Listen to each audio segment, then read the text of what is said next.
जर तुम्ही झेडपी स्कूलमध्ये शिकत असाल तर हा व्हिडिओ तुमच्यासाठी खूप महत्त्वाचा असणार आहे। महाराष्ट्रातील प्रत्येक जनतेला, पालकांना आणि विद्यार्थ्यांना माझा मनापासून नमस्कार। मी ऋषी सुधाकर कदम बोलतोय। आज आपण एक खूप महत्त्वाचा विषय बघणार आहोत। आपल्या जिल्हा परिषद शाळा दिवसेंदिवस मागे पडत चाललेल्या आहेत आणि त्याच वेळी प्रायव्हेट शाळा मात्र वेगाने पुढे जात आहेत। ग्रामीण भागातील विद्यार्थ्यांना योग्य मार्गदर्शन आणि संधी मिळत नाही आणि म्हणूनच अनेक हुशार विद्यार्थी मागे राहतात। पण या परिस्थितीला काही लोक पुढे आले आहेत। त्यापैकी काही नावे म्हणजे सिद्धेश दादा व वारे गुरुजी। सिद्धेश दादांनी ग्रामीण भागातील शाळांना पुढे नेण्यासाठी खूप महत्त्वाचं मोठं काम सुरू केलं आहे आणि विद्यार्थ्यांना योग्य दिशा देण्याचा प्रयत्न करत आहे आणि याच कामात आमचाही छोटासा वाटा आहे। आम्हीही 1ली ते 10वी पर्यंत सर्व स्कॉलरशिप परीक्षा गव्हर्नमेंट असो किंवा प्रायव्हेट पूर्णपणे फ्री ऑफ कॉस्ट विद्यार्थ्यांपर्यंत पोहोचवत आहे। आता आम्ही कन्नड तालुक्यातील अनेक शाळांना भेट देऊन विद्यार्थ्यांना स्कॉलरशिप महत्त्व समजवलं आहे आणि अनेक विद्यार्थ्यांना स्कॉलरशिप मिळवून दिली आहे। आता आमचं एकच स्वप्न आहे,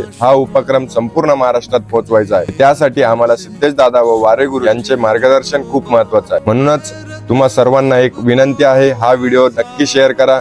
कमेंट बॉक्स मध्ये सिद्धेश दादा यांना टॅग करा आणि तुमच्या स्टोरी मध्ये हा व्हिडिओ शेअर करून त्यांना मेन्शन करा। चला एकत्र येऊन आपल्या ग्रामीण भागातील शिक्षणाला नवी दिशा देऊया। धन्यवाद।